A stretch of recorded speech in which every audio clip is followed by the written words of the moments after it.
A spinning kick whizzed through the air, missing the royal guard's face by mere centimeters.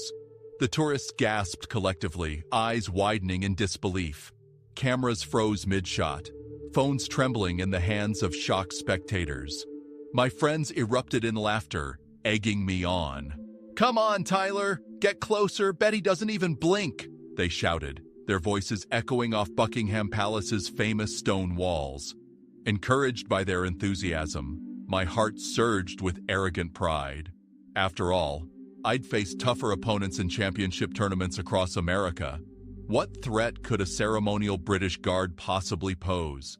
But I was wrong. Horribly, embarrassingly wrong. If you're enjoying this story so far, don't forget to hit subscribe and let us know where you're watching from in the comments. Earlier that day, gray clouds loomed over London, hinting at rain but mercifully withholding it. I'd just arrived in the city, excited to compete in my 5th international martial arts tournament.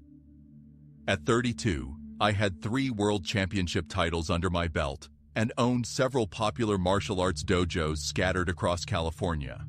The pride from my accomplishments often pushed my confidence dangerously close to arrogance.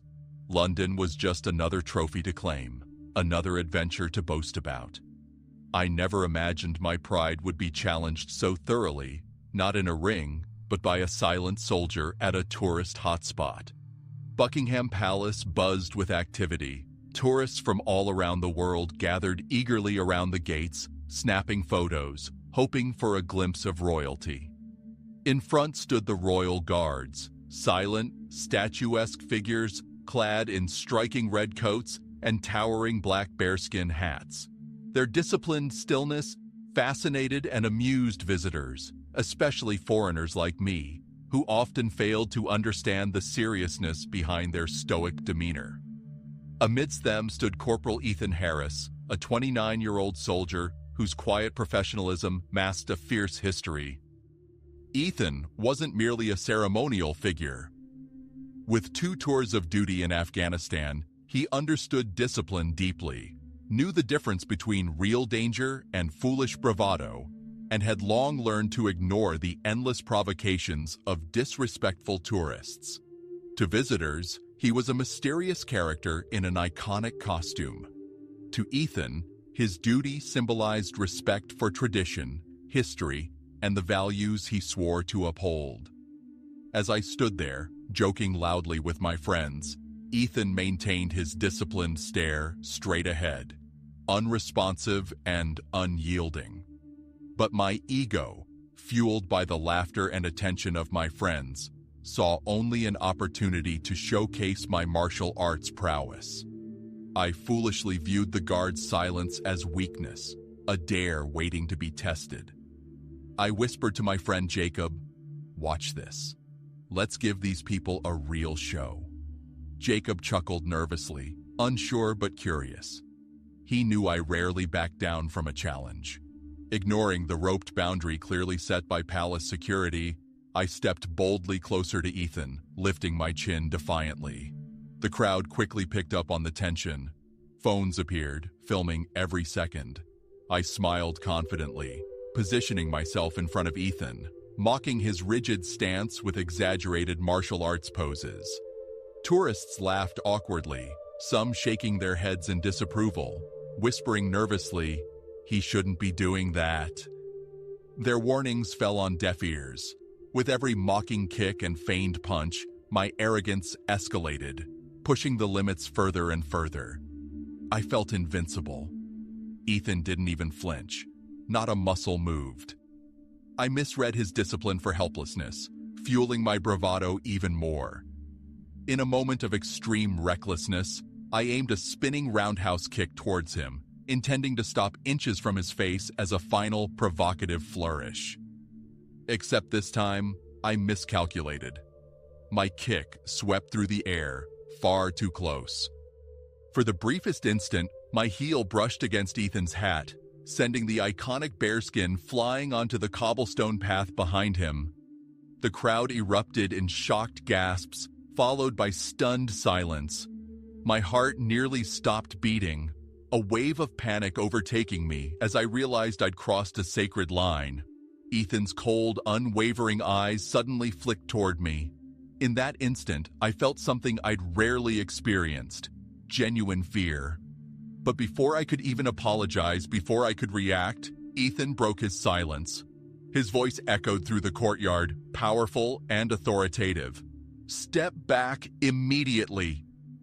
The words struck like lightning, freezing me in place. I could feel the weight of hundreds of eyes piercing into my back. My confident bravado crumbled instantly, replaced by an overwhelming sense of shame and embarrassment. I took a hesitant step backward, raising my hands apologetically. I'm sorry, man, I didn't mean..." My words stumbled clumsily out, but Ethan had already moved. With practiced precision, he retrieved his bearskin hat, carefully placed it back atop his head, and resumed his rigid posture. His discipline astounded me, humbling me deeply. I'd attempted to provoke and humiliate him, yet in mere seconds, he'd effortlessly demonstrated a dignity and strength I could only dream of possessing. Around us, murmurs spread rapidly. Tourists whispered about my disrespectful behavior, shaking their heads. "How dare he disrespect a soldier like that?" I overheard one older woman mutter, her voice sharp with disapproval. My cheeks burned, embarrassment flooding my entire body. I turned to my friends for support, but their eyes avoided mine. Even Jacob, who had laughed earlier, looked deeply uncomfortable, regretting having encouraged my reckless stunt. Suddenly, from the edge of the crowd, 2 palace security officers appeared, striding swiftly toward me with stern expressions. The taller officer spoke firmly, his voice uncompromising. "Sir, you'll need to come with us now.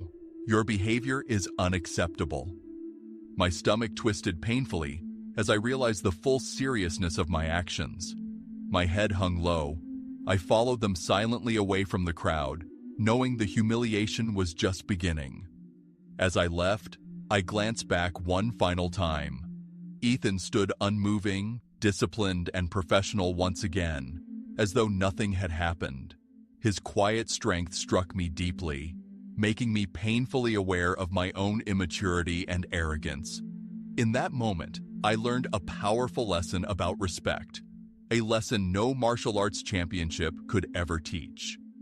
But little did I know, this encounter was only the beginning of an unforgettable chain of events, one that would force me to confront my pride, reevaluate my values, and redefine who I truly wanted to become. Palace security officers escorted me away from the bustling crowd, their stern expressions clearly indicating that I had gone far beyond acceptable behavior. With each step, my shame deepened.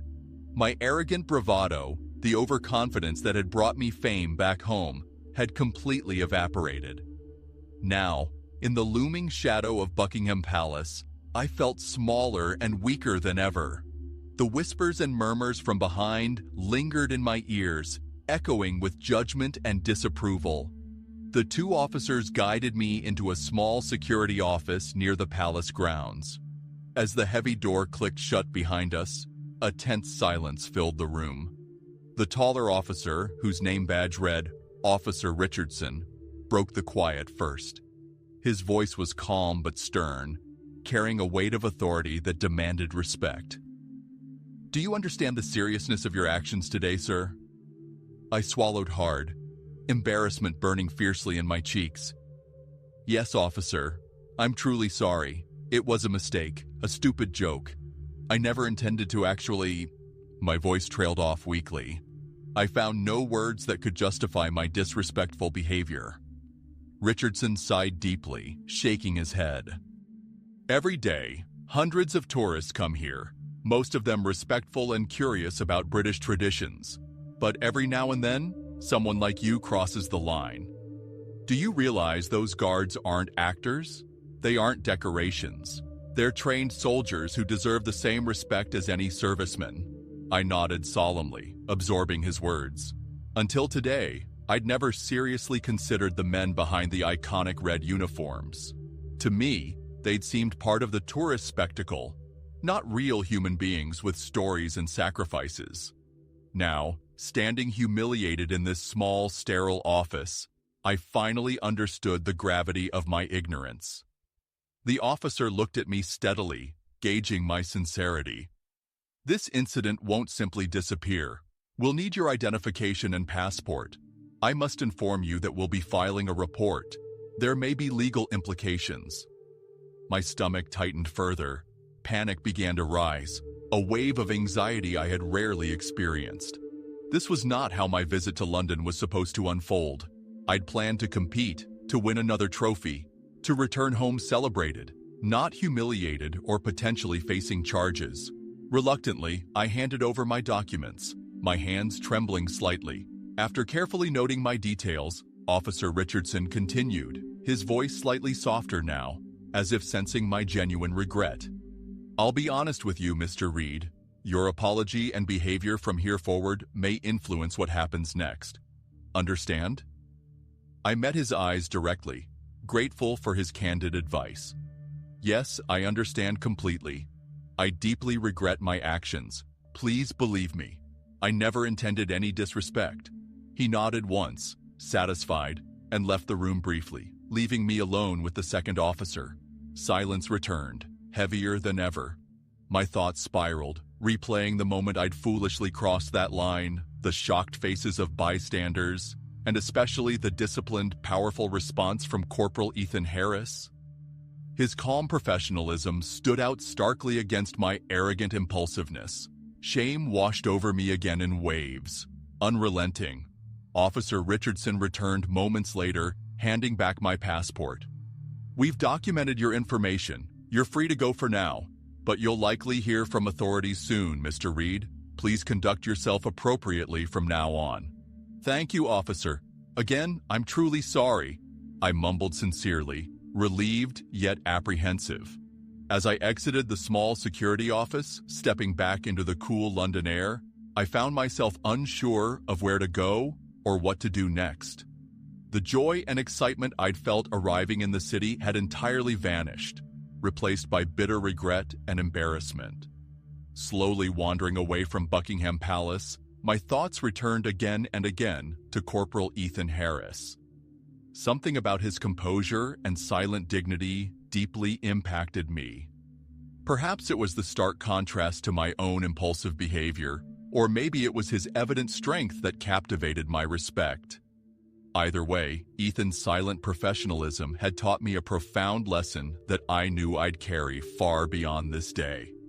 Later that evening, as I sat alone in a small London cafe, nursing a cup of lukewarm coffee, my phone vibrated repeatedly.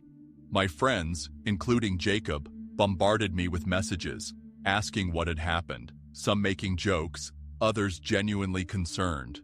I couldn't bear to respond. Shame kept me silent. Instead, I found myself searching online, reading about the history of Buckingham Palace, the tradition of the Queen's Guard, and the rigorous military discipline each guard endured. The more I read, the deeper my embarrassment became. These soldiers weren't merely performing a tourist attraction.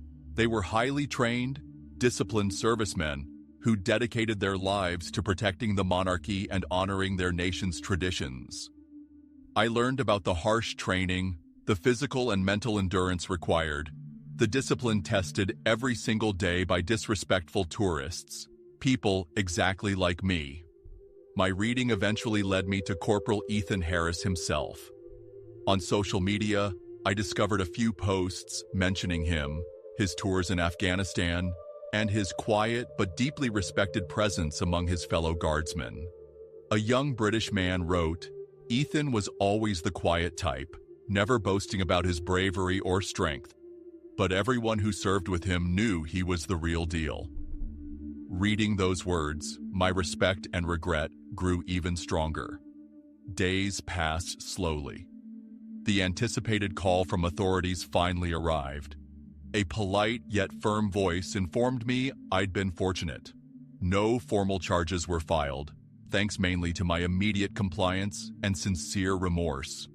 However, I received an official written warning, clearly outlining that any future disrespectful behavior would have serious consequences. I gratefully accepted their leniency, promising myself to never again disrespect another human being as I had that day. My martial arts tournament approached rapidly, but my confidence remained shaken. How could I confidently step onto the mats after acting so recklessly, so shamefully? Yet, withdrawing would only deepen my humiliation. Deciding to proceed, I dedicated my practice sessions to regaining clarity and focus. Every strike and kick reminded me of humility, respect, and discipline, the very traits I'd seen in Ethan Harris. Finally, tournament day arrived. The arena buzzed with excitement. International competitors warmed up enthusiastically. But when my name was announced, scattered whispers filled the arena. Clearly, the story of my disrespectful behavior had spread widely. My cheeks burned in embarrassment, but I forced myself forward, determined to face the consequences bravely. Just as I was about to step onto the mat, something in the crowd caught my eye. Near the back row, among countless spectators, stood a familiar face, calm, composed, silently watching. It was Corporal Ethan Harris. My heart skipped a beat. Why had he come? To watch me fail, or perhaps somehow to silently encourage my redemption? I had no answers, but his mere presence reignited something deep within me, a desire to prove myself worthy of respect, to display discipline and humility, to redeem the embarrassment I'd brought upon myself. Taking a deep breath, I stepped onto the mat, prepared to face both my opponent and the judgmental eyes of spectators. Little did I know, my journey toward redemption had only just begun. As I stood on the mat, the whispers of the audience faded into a dull hum. Every sound seemed muted, the roaring cheers of the crowd distant and muffled. I took a deep breath, centering my focus, determined to prove myself, not just to those watching, but especially to Ethan Harris, whose calm, disciplined gaze bore into me from afar. This tournament had transformed from a routine competition into a battle for personal redemption. My arrogance had cost me dearly, and now, under the heavy gaze of the man I had foolishly disrespected, I needed to reclaim my dignity. My first opponent was a skilled competitor from Germany, known for his precise technique and swift movements. As we bowed respectfully to each other, I could sense the audience holding its breath, waiting for the drama to unfold. News of my embarrassing incident had clearly reached the international martial arts community, and I knew all eyes were on me. My heart pounded fiercely. I'd competed countless times before, yet this moment felt heavier, more critical than ever. The referee signaled the match to begin. Instantly, my opponent sprang forward, launching rapid, precise strikes designed to overwhelm me. Normally, I would have responded with instinctive confidence, fueled by ego and bravado, but today, something felt entirely different. Each move I made was calculated and humble, infused with a sense of respect I'd never truly embraced before. Instead of arrogantly showcasing my skills, I cautiously observed, carefully responding with discipline and purpose, mirroring Ethan's disciplined stance that still vividly lingered in my memory. The first round ended evenly matched. Sweat poured down my forehead as we returned to our corners. My coach leaned in close, his voice low but firm. "You're fighting differently today, Tyler, more cautious. That's good, but remember who you are. Trust yourself." His words resonated deeply. Trust had become complicated. My self-assurance was shaken, yet it had been replaced by something stronger: humility.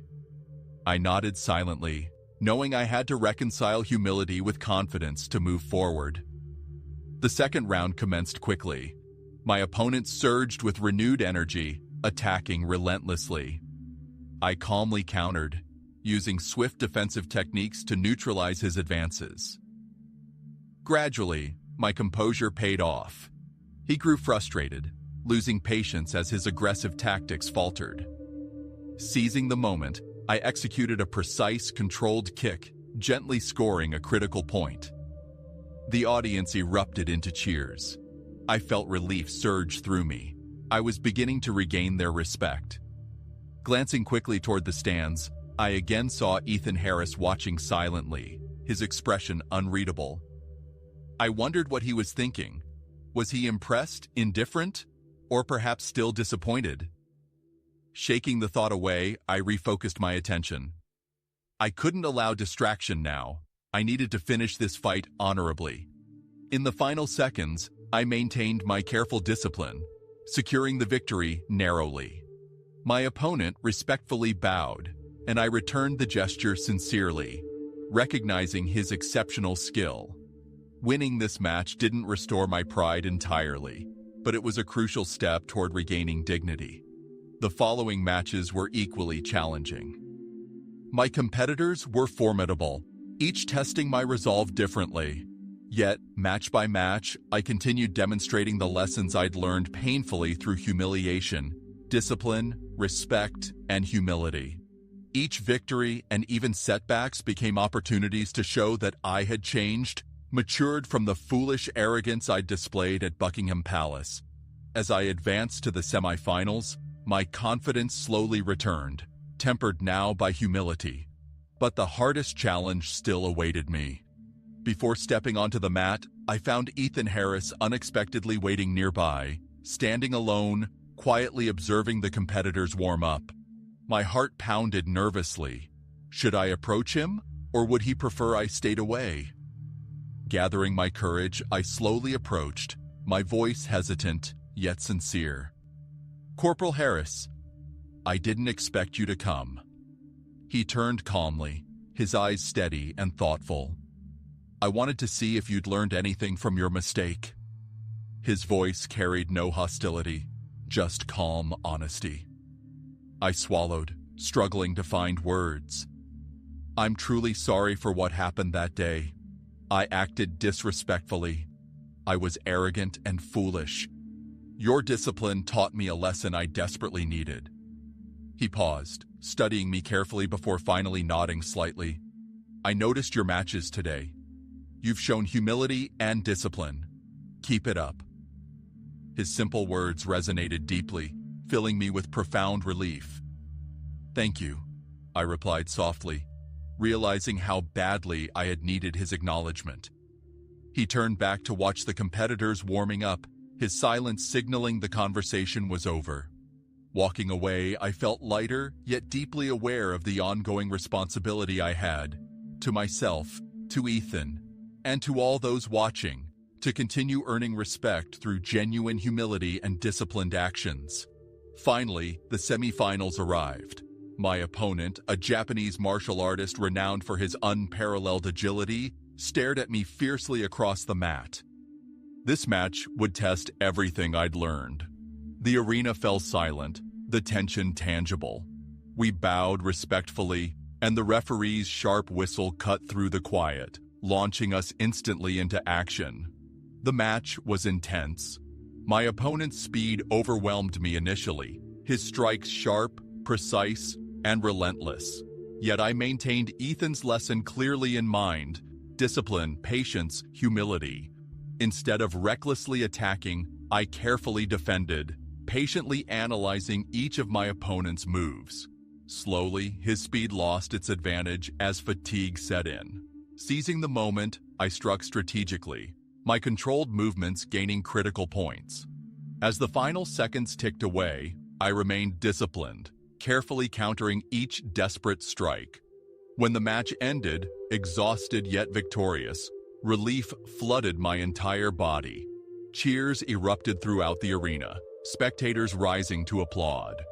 More importantly, I noticed Ethan nodding subtly from his seat, a silent approval that meant more to me than any medal or trophy ever could. The championship final now awaited me, but strangely, winning seemed less significant now. Instead, proving I'd genuinely changed mattered most. Backstage, as I rested between matches, Jacob approached hesitantly, clearly ashamed.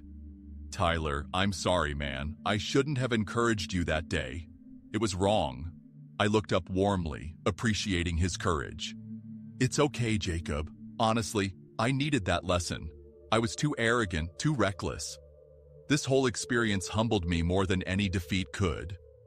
He smiled gratefully, visibly relieved. Everyone sees you've changed. You should be proud. I am, I admitted quietly, sincerity evident. But there's still one last match. I want to fight honorably. For Ethan, for everyone I disrespected, and for myself. Jacob nodded firmly. You've got this. We'll all be cheering. As I stepped onto the mat for the championship match, Ethan's words resonated deeply. Humility and discipline. The arena fell silent again, anticipation heavy. My opponent, a Brazilian fighter famed for his explosive power, bowed respectfully. I returned his gesture, fully focused, ready to demonstrate that I had truly changed. With the referee's whistle, the match began. This fight wasn't merely for a trophy or title. It was about proving to myself and everyone watching that genuine humility, discipline, and respect were more powerful than any arrogance could ever be. And as we clashed fiercely, the entire arena watching breathlessly, I realized that whatever the outcome, I'd already achieved something greater than victory. I had finally earned genuine respect. The final match unfolded like a carefully choreographed dance of strength, speed, and strategy. My Brazilian opponent, Miguel Santos, was known across martial arts circles for his fierce attacks and unmatched stamina.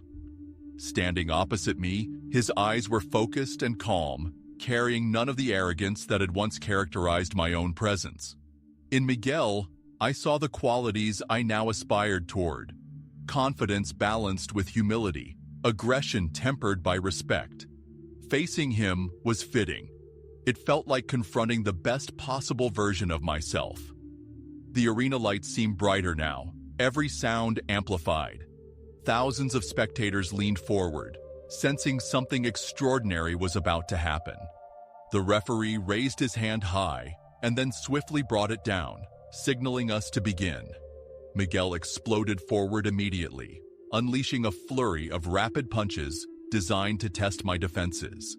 I absorbed each strike carefully, staying calm, reminding myself constantly of Ethan's quiet strength, his steady resolve.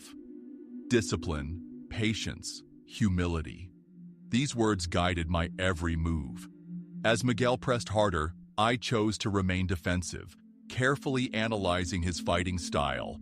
His aggression was controlled but relentless, every punch, kick, and strike strategically planned. Sweat dripped down my forehead, my breath steady yet strained. The first round ended without a clear winner. We bowed respectfully to each other, retreating to our corners. My coach placed a reassuring hand on my shoulder. "Tyler, you're doing great. Now it's time to show him and everyone what you're made of."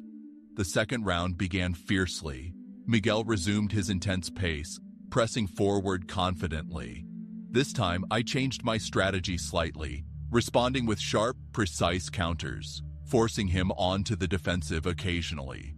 Every exchange was a delicate balance, a test of not only skill, but character. Miguel matched my composure, showing respect through his precise technique. The fight gradually evolved into a mutual display of high-level martial artistry, far removed from mere ego-driven competition. During a brief pause, our eyes met, each acknowledging the other's skill. I felt profound gratitude toward Miguel.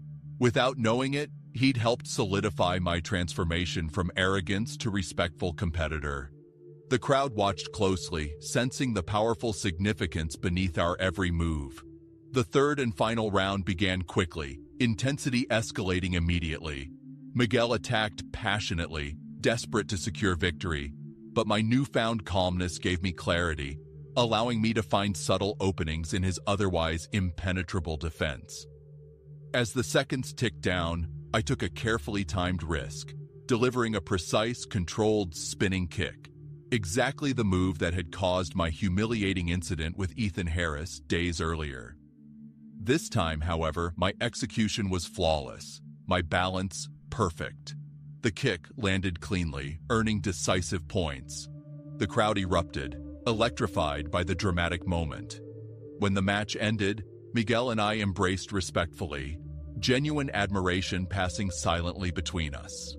Regardless of the judge's decision, we both felt victorious, having shown true martial arts spirit, discipline, humility, and mutual respect. Then, holding my breath, I waited as the referee prepared to announce the winner. As my hand was raised in victory, cheers thundered through the arena. Yet, strangely, the feeling of triumph was muted within me. I felt pride, certainly, but it was now a quiet, grateful pride, vastly different from the arrogance I'd carried just days before. Glancing toward the stands, I saw Ethan Harris quietly applauding, his reserved smile communicating approval. That simple acknowledgement meant far more to me than the gold medal now placed around my neck.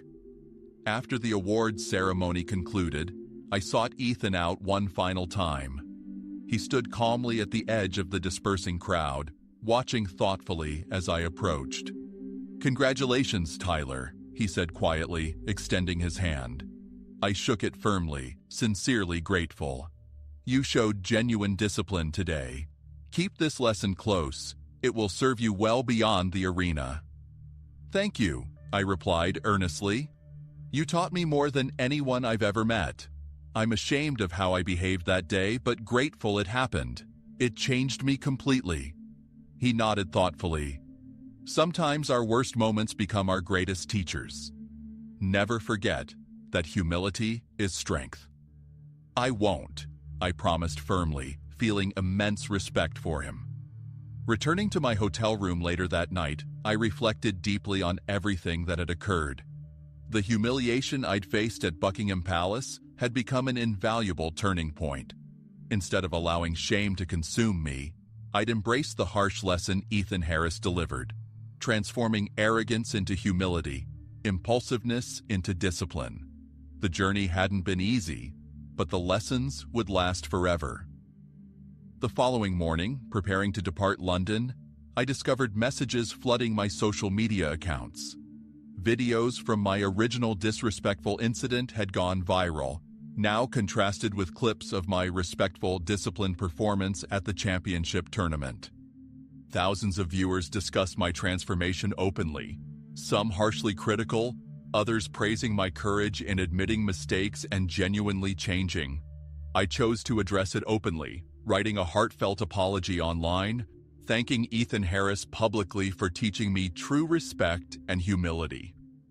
Within days, my apology reached millions, sparking conversations about respect, humility, and accountability across various platforms. Many praised Ethan's dignity, recognizing the discipline and professionalism royal guards embody. Surprisingly, Buckingham Palace itself issued a statement emphasizing the importance of respecting traditions and servicemen, implicitly acknowledging my apology without naming me directly. Back home in California, I quickly realized my experience had forever changed how I taught martial arts. In my dojos, I prioritized humility, discipline, and respect above technical skill alone. Students responded enthusiastically, grateful for lessons that transcended physical training. Word spread rapidly, attracting many new students eager to learn genuine martial arts philosophy alongside technique. Months later, I received an unexpected letter from London. Opening it carefully, I discovered an invitation, officially from Buckingham Palace, to visit again as an honored guest. Initially stunned, I felt a powerful sense of redemption. The letter, written courteously, acknowledged my sincere growth and expressed appreciation for promoting discipline and humility internationally. Returning to London months later, standing again near Buckingham Palace, I saw a familiar figure approaching.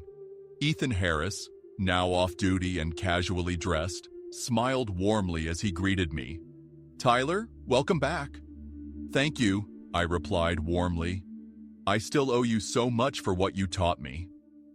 "You earned this moment yourself," he said calmly, guiding me toward the palace gates. Together, we entered, my heart filled with gratitude and respect. This journey, beginning with humiliation and ending with redemption, had profoundly reshaped who I was. My initial arrogance and disrespect had opened the door to genuine transformation, allowing humility, respect, and discipline to finally guide my actions. As Ethan and I stood quietly in Buckingham Palace, gazing silently at centuries of tradition, I felt immense gratitude for the lesson he'd given me. Discipline wasn't about strength or skill alone. It was rooted in humility, honor, and respect. I promised silently at that moment to dedicate my life to teaching others these same values, ensuring my mistake became a lifelong inspiration.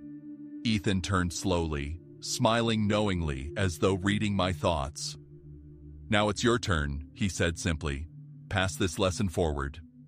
And from that moment onward, I committed myself wholeheartedly to exactly that, teaching humility and respect to anyone willing to learn, forever guided by the quiet dignity of one extraordinary royal guard.